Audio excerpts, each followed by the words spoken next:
tots aquests canvis i totes aquestes investigacions que s'estan fent, creieu que faran que la societat sigui més bona i positiva o augmentarà la desigualtat? Jo crec que hi ha una desconsciència molt perillosa sobre cap on va el món.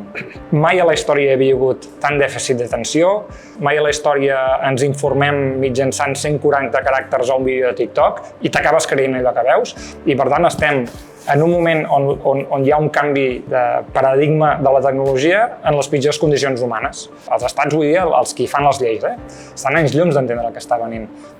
Això o hi ha un canvi molt important o només fa intuir que les coses, això anirà pitjor. Jo havia estat professor a la universitat, Tenia la sensació que cada cop sabíem menys coses. Per exemple, qüestions de segon grau, els de primer de carrera, alguns no sabien ni com se solucionava. Ara anirien al ChatGPT i dirien com es soluciona aquesta equació? Aquestes eines que ens permeten tanta facilitat ens requereixen menys esforç a nosaltres d'aprenentatge. Això ajudarà que segurament la IA no avanci tant, perquè si la gent que està desenvolupant les IAs no tenen tant de coneixement, potser no avançarà tant la IA per l'altra banda també.